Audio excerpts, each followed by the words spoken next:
আজ পুকুরে এত বড় বড় আর এত বেশি পরিমাণে মাছ চাষ হয়েছে। আজকে এই মাছগুলো বাজারে বিক্রি করলে অনেক পরিমাণ টাকা পাবো। সেই টাকাগুলো আমি দ্রুতি স্কুলের জন্য দিয়ে দেব, আর বাকি টাকা ও সাজাগুজোর জিনিস কিনবে।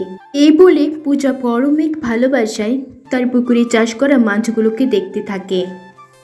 একটু পরেই পূজা পুকুরের পাড় থেকে নেমে মাছগুলোকে ধরে ঝুড়িতে ভরতে থাকে। হে বিধাতা, অনেক অনেক ধন্যবাদ আপনাকে। এখন আমাকে বাড়ি যেতে হবে, মাছগুলো বাজারে বিক্রি করে রান্না চাপাতে হবে। যাই, তাড়াতাড়ি বাড়ি যাই। মা, জানো আজকে পুকুরে অনেক পরিমাণ মাছ হয়েছিল, আর মাছগুলো অনেক বড়ও ছিল। সেই মাছগুলো বাজারে বিক্রি করে আমি তোমার জন্য ফল এনেছি, আর ত্রুটির ভর্তির টাকা আর সাজগোজের জন্য পয়সা এনেছি। এমনিতে মাছ বিক্রি করে যা রোজগার হয় সব তো সংসারেই চলে যায়। আরে তুই আর আমাদের জন্য কত খাটবি, গোটা দিন পরিশ্রম করে মাছ ধরে আমাদের সমস্ত সংসারটা আনিস। মা, তুমি তোমার এই ন্যাকামাগুলো বন্ধ করো তো। তুমি ওকে অত মাথায় তুলো না, ও নাকি টাকা রোজগার করে। কবের থেকে বলছি আমার ভর্তি টাকা চাই, আমার নেল পলিশ ফেস পাউডারের টাকা চাই, 1 টাকাও দিতে পারে না। মূর্খ কোথাকা। তারপর সারাদিন ওনার গুণগান হবে, উনি নাকি কত কাজ করেন। যত সব নাটক দেখলে কাজ চলে যায় আমার। নিজের তো রূপ চেহারা কিছুই নেই, আর আমারও সব শেষ করে দিয়েছে। আমার এত সুন্দর মুখে আমি একটু ফেস পাউডারও দিতে পারি না, একটু চুলে দামি তেলও ব্যবহার করতে পারি না। মুখ সামলে কথা বল দ্রুতি। বড় দিদির সাথে এমন খানা কথা কে বলে?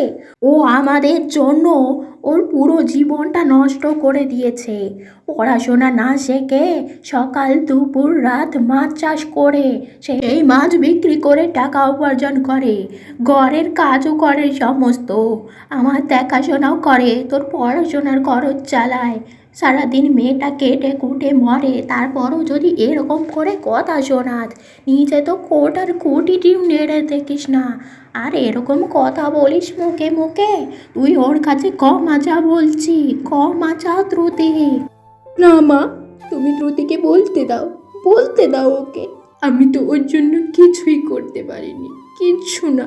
আমি ওর সাধারণ চাহিদাগুলো পূরণ করতে পারি না, এক অপদার্থ অভাগিনী মেয়ে আমি। এসব কথা বলি পূজা অঝুরি কান্তি থাকে।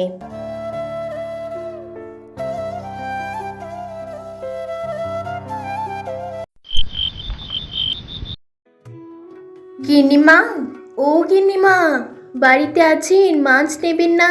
ও গিন্নিমা। ও, তুই এসেছিস মা? আজ যে তো দেরি হলো যে, আমি তোর জন্য কখন থেকে অপেক্ষা করছিলাম।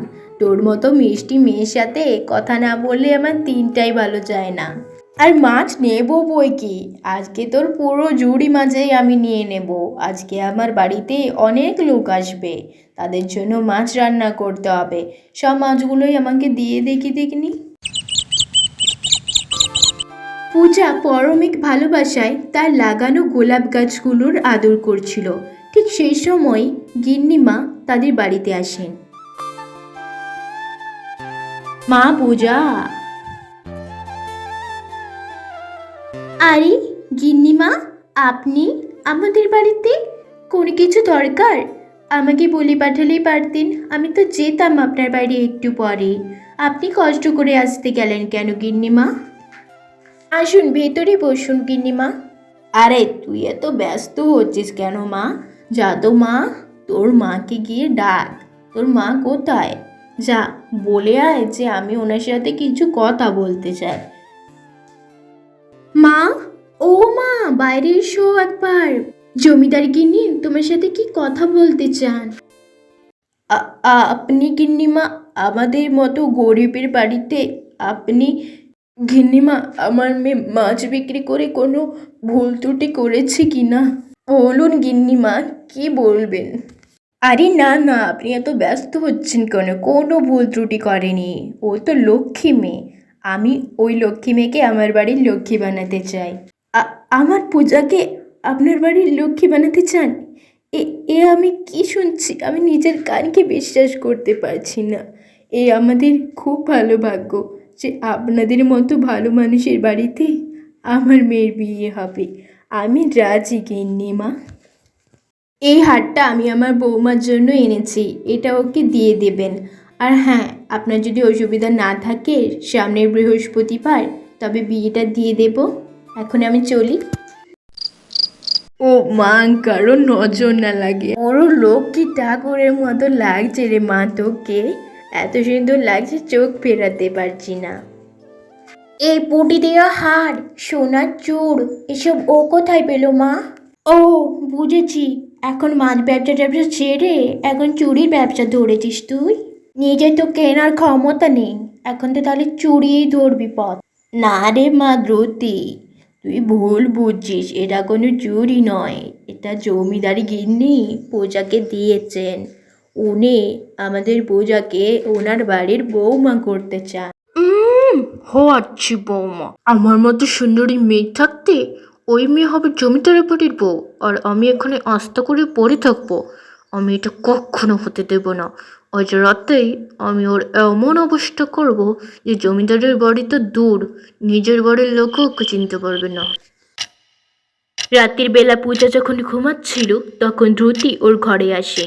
দেখ আজকে আমি তোর কি হাল করে, এই গরম তেল তোর মুখে ঢেলে তোর মুখের চেহারাই বদলে দেব। এই কথা বলে যেই দ্রুতি পূজার গায়ে তেল দিতে যায়, সে নিজেই মাটিতে হোঁচট খেয়ে পড়ে যায়। ও মা, ঝলে গেলাম রে, মরে গেলাম রে, পুড়ে গেল আমার মুখ। দ্রুতি, তুই আমার ঘরে? কি হয়েছে তোর? মুখে কি হলো? মা, মা, একবার এই ঘরে এসো, দেখো দ্রুতির কি হয়েছে। দ্রুতি তার হিংসার ফল পেয়ে গিয়েছিল, তার গোটা মুখ সারা জীবনের মতো পুড়ে যায়। আর এই থেকে পূজা সুখে শান্তিতে জমিদার বাড়ির বউ হয়ে সংসার করতে থাকে। গল্পটা এখানেই শেষ হয়ে যায়।